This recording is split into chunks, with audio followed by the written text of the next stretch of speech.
Now that is the business section of the Daily Boris graph, which is leading the business section with this headline: Airbnb worth $100 billion after phenomenal market debut. And this is the graph where it says that that is the line which is towering over the so-called traditional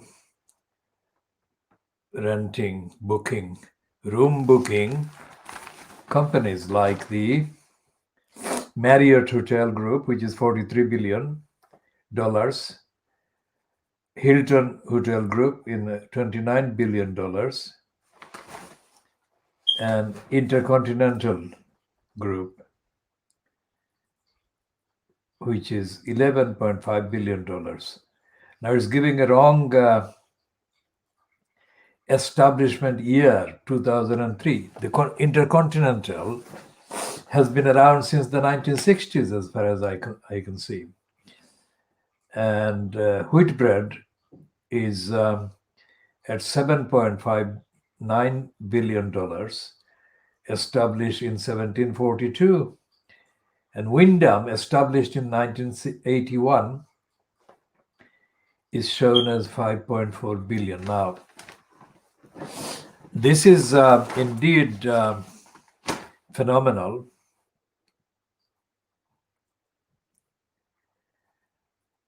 Says that the spike in the share prices makes co-founders at room booking firm billionaires as trading record is broken. Now this is $101.6 billion. The market capitalization is, and the report says Airbnb's shares more than doubled in a frenzied Wall Street debut yesterday that valued the travel website at more than $100 billion, that is equal to 75 billion pounds. The spikes makes the company the biggest ever to double its worth on its first day of trading, and will lead to new fears that an overheating market is pushing tech valuations too high. Now, this is, of course, the corruption built in the capitalist system. That is what is going on.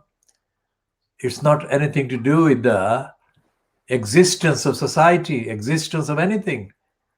In fact, exploiting the virus and exploiting the various kind of rearrangements that people are making about their kind of booking of space and hotel space and holiday spaces. And the fact that people can still afford to do holidays while millions are dying, in fact, of the virus, gives the story, it gives the secret away. So these are vultures organized on the shoulders, on the backs of people that are being across the globe, they're being killed by the negligence and unfitness of purpose, unfitness for purpose for the kind of so-called national health services. Now, here is a thing about the Disney organization, which is doing, in fact, very fast moving business on the back of the virus. Disney is raising prices for its internet streaming service just months after its launch, as it said it would release a spate of films once planned for the cinema directly on the service. The service, which was launched just a year ago in the US and in March in the UK, has grown to 86.8 million users, making it the world's fastest growing streaming product. The company had originally said it expected to reach between 60 and 90 million users by 2024. Disney said it would continue to release some films in the cinema first, distancing itself from Warner Brothers, which said last week that it would release its entire slate of 2021 films on the HBO Max streaming service. However, Disney said several of the films planned for the Disney Plus had originally been intended for cinemas. The company said it would release 15 films on Disney Plus over the coming years. Disney Plus costs £5.99 a month in the UK, an aggressive price that has made it cheaper than rivals such as Netflix. The company did not immediately say how much UK prices would rise, but said prices in the EU would increase from £6.99 to £8.99.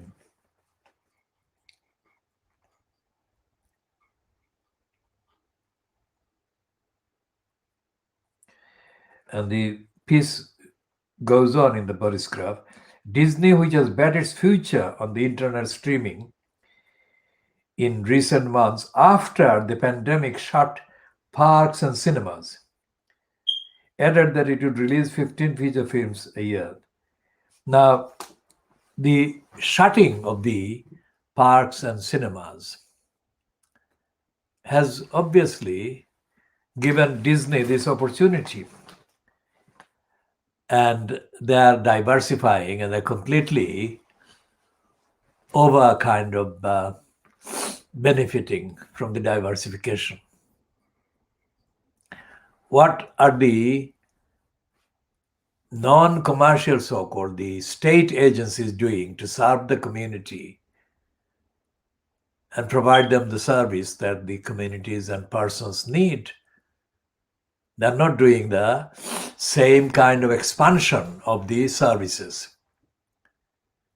And that is the kind of crisis that faces society in situations like this. Society is being treated by vulture-like tactics by the big mega kind of corporations like Disney. And now this phenomenal behavior market debut attributed to Airbnb, worth 100 billion after phenomenal market debut in the market yesterday in the USA. I mean, what mechanism exists for society to be spared the exploitation and the drainage that these over profiting by Airbnb, Disney actually represent?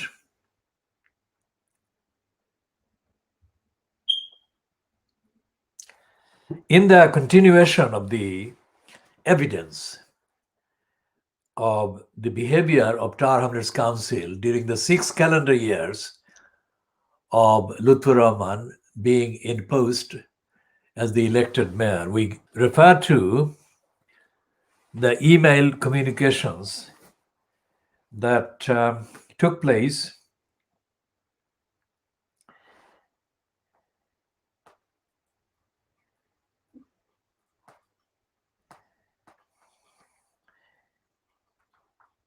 between the campaigns and myself on the one hand, and the Tower Hamlets Council's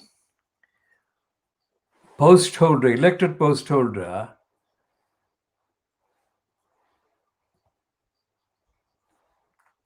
Lutfur Rahman, and his deputy, Ohid Ahmad and his so-called designated authorized communicant Alibor Chowdhury. Now, here is the reference to Aman Dalby.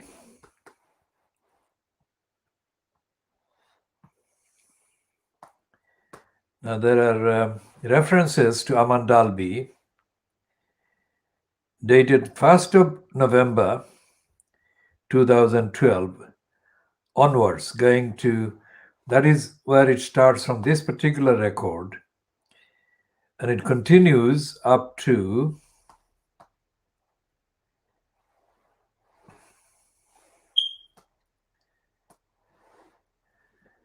the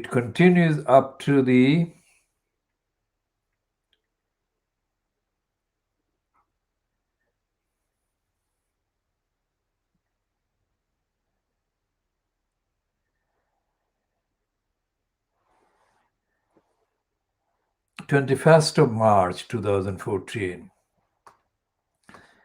when an employee in what is called the mayor's office, who was in contract because of the communications were dealt with by her, Kerry Jeeps, she was sent this email at 11:50 hours Friday, 21st of March 2014. I shall read part of this email in case there is a legal aspect that need not be referred to in a broadcast in this particular part. This is part 2 or part B of the diagnosis of Fleet Street.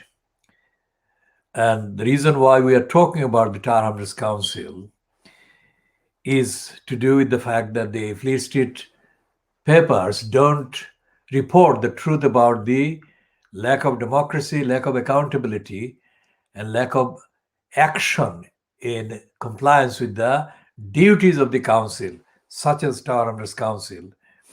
And the headline to that particular, the subject headline, this particular email that was sent 11:50 hours Friday, 21st of March 2014, and it was sent to the mayor's office to the email address, and it said the liabilities of Tower Hamlets Council regarding a specific role, involvement, and conduct of Rita Craddock. This is the one from Rita Craddock that refers to Mr. Haque, Hoque, without having any contact with the person she is intending to refer to, albeit in the incorrect spelling of the name. That incorrect spelling is a telltale sign that she did not have, had not have, and could not have had any contact with me at all. And this is the one that constitutes evidence that Rita Craddock took part in an illegal act, an offense, a criminal act, and other wrongs. Her email is dated 15th of August 2012, yet I wasn't sent it by the criminal Stephanie MacDonald until 20th of August 2012, which is almost a week after the alleged visit. Now, the questions that arose from those events have been put to her and her section in the weeks and months afterwards. But to this day, she has remained very quiet. She has not acknowledged communications, emails, phone messages, and other communications. She has not answered them, and she has shown no lawful reason for her criminal, wrong, and wrongful conduct cited in short above.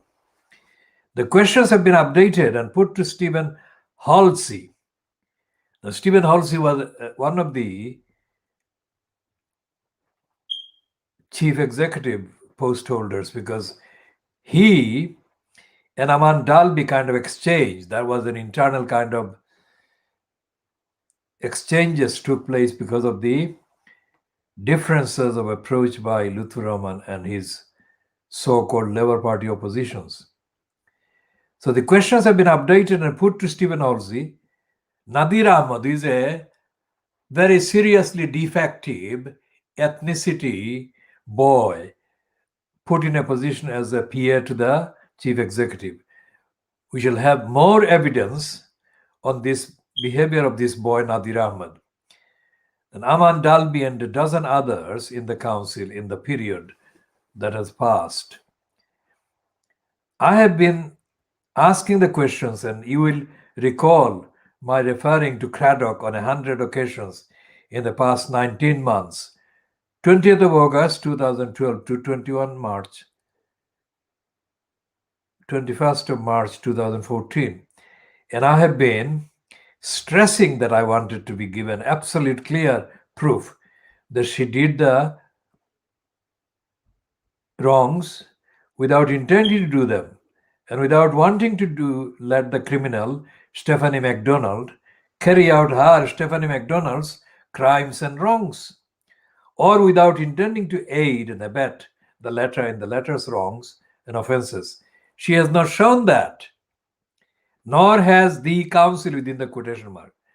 I have shown evidence that Rita Craddock did the wrongs and took part in and aided and abetted the offences, but I wanted her and the council to show that she was not actively, intentionally, and knowingly participating in the wrongs and the offences.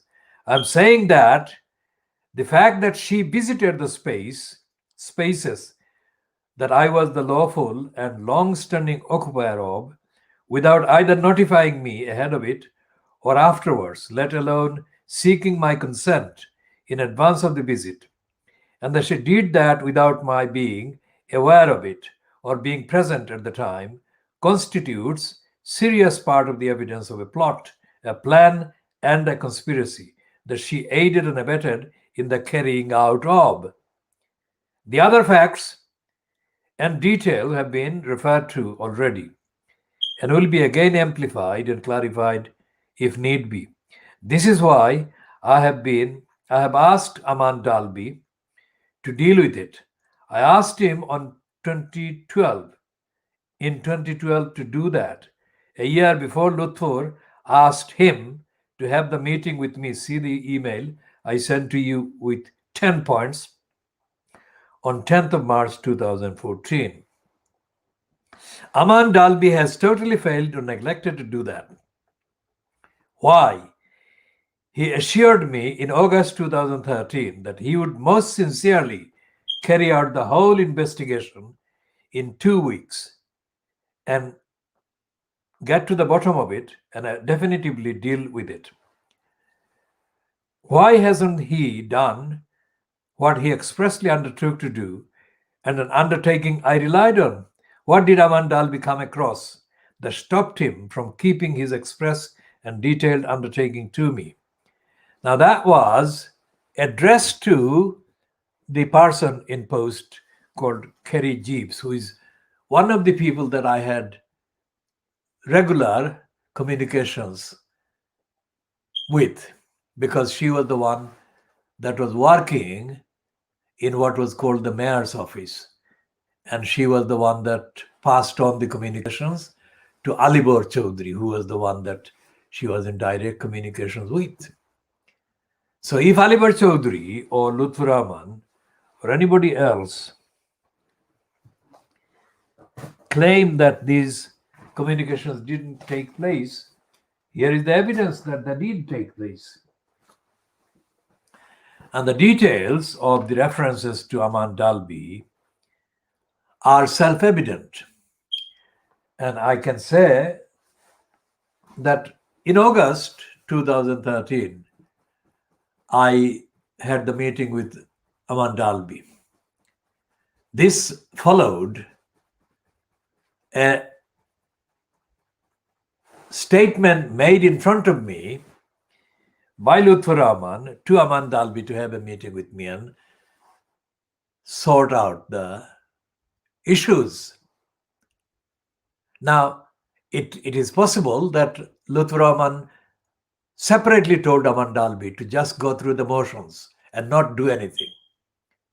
That I cannot find any evidence of, but only can conclude that that happened or could have happened in the context of the fact that Aman Dalby lied to me, although he met me and promised to go through all these information that I gave him about the behavior of the criminal called Stephanie MacDonald, who was at the time in post at the Spitalfield Small Business Association, which also operates as and via the SSBA Community Trust, a registered charity, which is shown to have several £100,000 of income or business as the current kind of entry and update on the website of the Charity Commission. Now, the SSBA Community Trust had the same persons on the board of the SSBA and as trustees of the SSBA's instrument or vehicle, which is the SSBA Community Trust. And I told Aman Dalby that the SSBA and the SSBA Community Trust and the other kind of colluders with them had been engaged and were still engaged in the carrying out of the cover-ups and denials of the wrongs that they did over a 2-year period. And as I said, I expressly showed to Aman Dalby that I was trusting him to do what he was promising to me he would do. And that he needed 2 weeks. In August 2013, Aman Dalby, at a meeting held in the Mulberry Place, London E14 2BG, promised to me that he would most sincerely look at the facts and come back to me with a clear outcome after 2 weeks. He didn't. And based on what he said and did afterwards, he never did meet me again. He avoided meeting me and he avoided answering my questions. And I received communication or communications from another person in post in the mayor's office or in the mayor's administration, so-called, lying to me about Aman Dalby having had to go to another event or another appointment. And I got that within minutes before I had a scheduled follow-up kind of meeting with him. And that other person lied because he said that both the mayor and Aman Dalby had to be somewhere else at that time. Now that wasn't something that happened just at that moment. It must have been planned that they would be somewhere else, if that was indeed the reason why that meeting arranged with me, agreed with me, was being cancelled with only a few minutes spare before the scheduled time of the meeting. So Dalby was lying, or Dalby and Lutfur Rahman were lying together in order to not answer the outstanding questions about the criminals at the SSBA Community Trust and at the SSBA organization, of which the SSBA Community Trust was and is the main vehicle. And the proof is there already. The Aman Dalby's stupidity or his ignorance or his dishonesty or his incompetence And Lutfur Rahman's stupidity, dishonesty, and incompetence, or malice, or all of those things together, come into the fore, because there is evidence that Tower Hamlets Council was directly involved with the Spitalfield Small Business Association criminals in planning and carrying out the attacks on the Kitten's house. And Aman Dalby knew that. Not only because the attacks were carried out, planned and carried out by persons line managed by him, or line managed from him downwards. And Lutfur Rahman and Aman Dalby were filmed by me at the address more than a year before the attacks on the Kitten's house. And that film has been on the YouTube since the day I filmed them, the 15th of February 2011.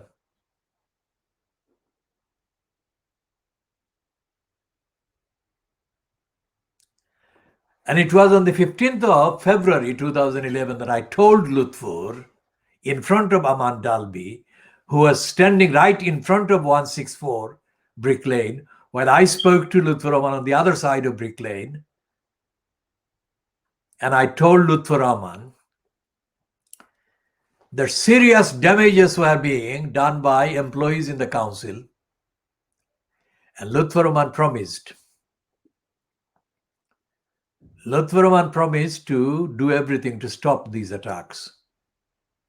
He never did stop the attacks.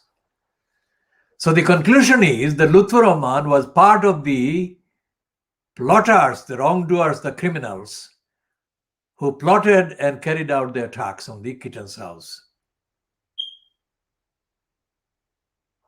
Part of. Which is why Aman Dalby 2 years later, in August 2013, made a false promise to me, which he never had any intention of carrying out, because he was involved in the crime. He was involved in the wrongs. And he was involved despite the knowledge that I had clearly stated the warnings to Lutfur Rahman in front of him. That was 2 years before Lutfur Rahman asked him in August 2013 to have a meeting with me. And even 2 years, 3 years before that, on the 29th of October 2010, I had told Lutfur Rahman, when Aman Dalby wasn't present, but others were present, just at the entrance to the Brick Lane Mosque on Friday, the 29th of October 2010.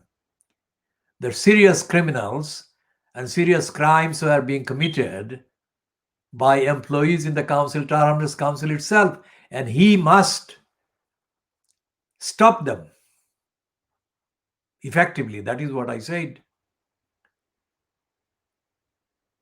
And Lutfur Rahman promised to do what I was asking him to do, which is what the May 2013 email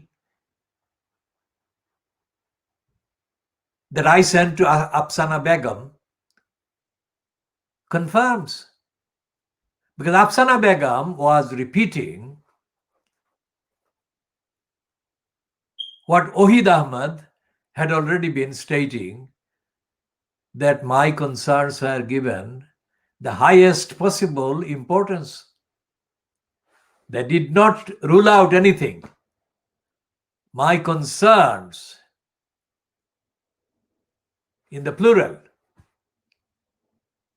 So there was no way that Lutfur Rahman ever even suggested,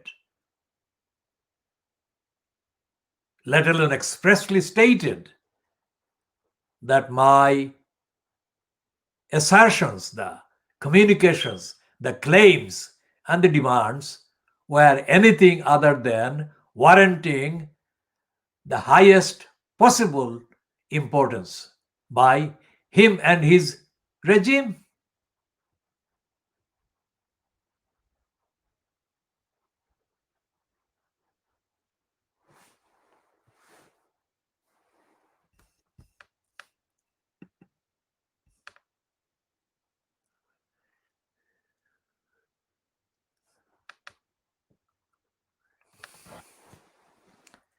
So, where did Lutfur Rahman get the idea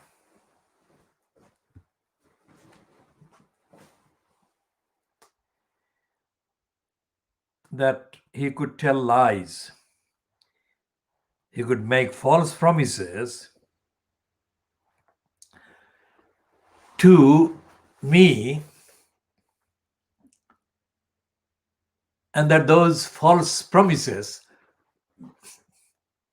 would not make any difference to any claim that he now makes, that is December 2020, that he is a reliable source of seriously important information and opinion about what good the elected mayor post represents. It's not like he never knew about the elected mayor post. He was the one in post for 6 calendar years. And he, not once, not twice, not 3 times, not 4 times, he continuously lied about the very serious duties that the Tower Hamlets Council owed, and the very serious duties that Lutfur Rahman, as the incumbent holder of the post of elected mayor, owed. And Tower Hamlets Council's other post holders, including Aman Dalby, Stephen Halsey, and whoever else was involved, lied, as did Lutfur Rahman. And as I said to Tower Hamlets Council staff that I did not accuse of lying at the time,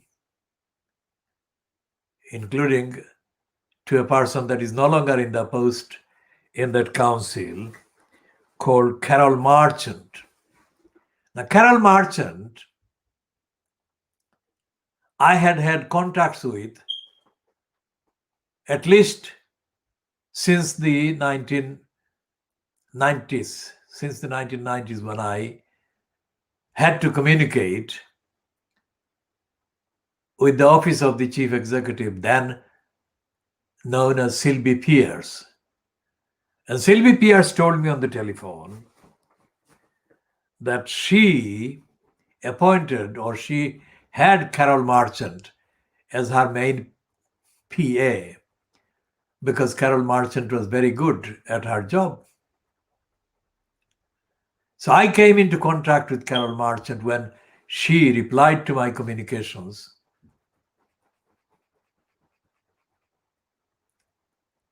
while Sylvie Pierce was in post, still as the chief executive of Tower Hamlets Council. As they said, the first woman chief executive. Now, Sylvie Pierce was the one that, according to the message I got from her through Carol Marchant, ordered Colin Cormack to deal with one aspect of the council's duties owed to me at that time. Now, Colin Cormack never intended to carry out that task, but he pretended he was doing it. So the liar, Colin Cormack, wasted very serious amounts of time over years. And this he was allowed to do despite the fact that I had communicated his lying to the council. I had said that he was lying. And these communications were in addition to the communications that I had to make to Lutfur Rahman about Aman Dalby et al. And as I said before, not today, but in previous editions of this broadcast, that quite unplanned, as far as I can recall, because I had no plan and I had no expectation of meeting Alibor Chowdhury in the middle of Brick Lane on the northern side near the junction with the Bethnal Green Road. One day, long after or significantly after Richard Mori ousted both Alibor Chowdhury and Lutfur Rahman from their posts, from the council. Alibor Chowdhury volunteered this confession. He said to me that Colin Cormack never wanted to do the job as far as my rights against the council was concerned. That is what I had said to Alibor Chowdhury over the years. And here he was vindicating me on what I had told him. And he, Alibor Chowdhury, had assured me that Colin Cormack was doing the right thing or would be doing the right thing. He never said that Colin Cormack was telling him and Lutfur Rahman that he never wanted to deliver his duties as owed to me in respect to what he was involved in. Remember, the word concerns used by Afsana Begum and Ohid Ahmed in the plural referred to not just one issue. There were at least 30 separate items and issues and areas of obligation by the council that I was the principal advocate on, an advocate for the council's duties.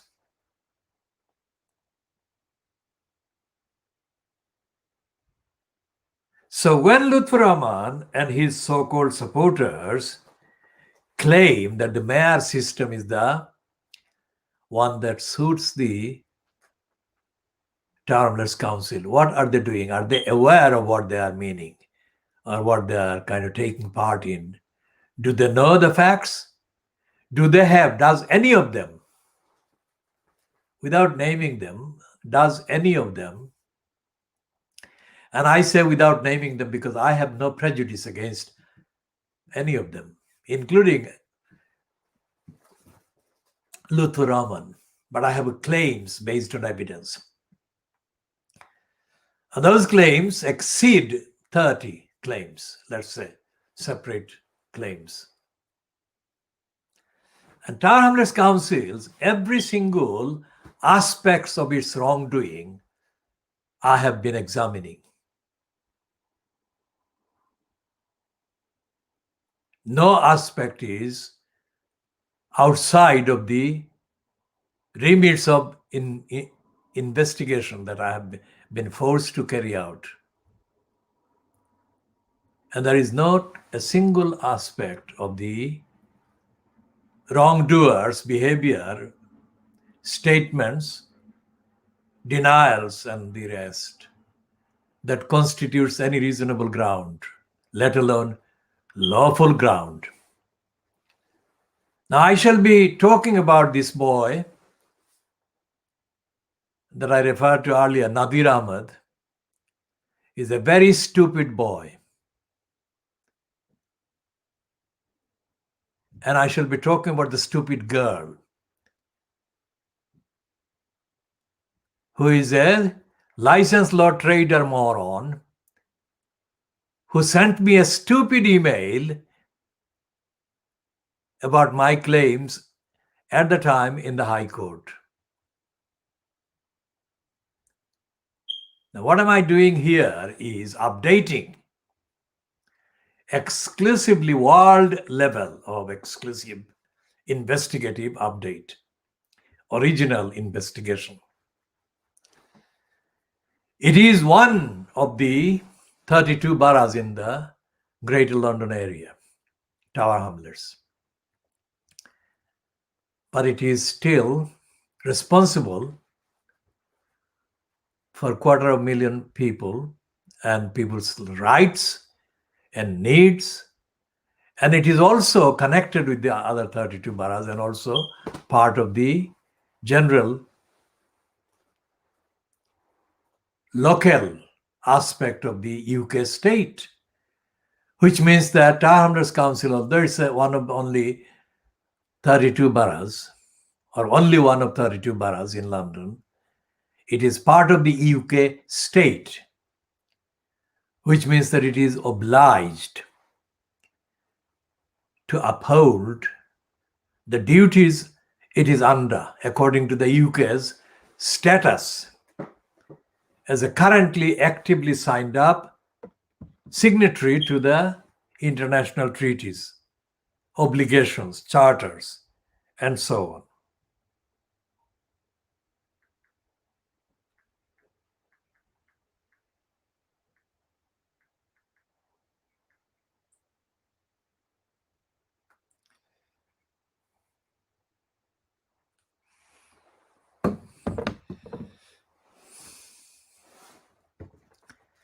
And those treaties and obligations, as our movement has been doing updated research on by asking the House of Commons information personnel,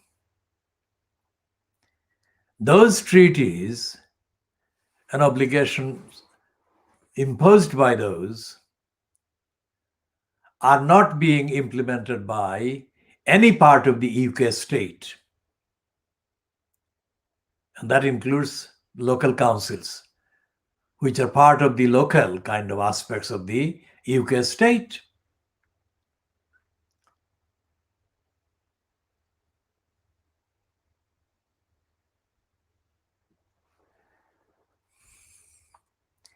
The UK has got a thing, well, England and Wales has got a charity commission. And the charity commission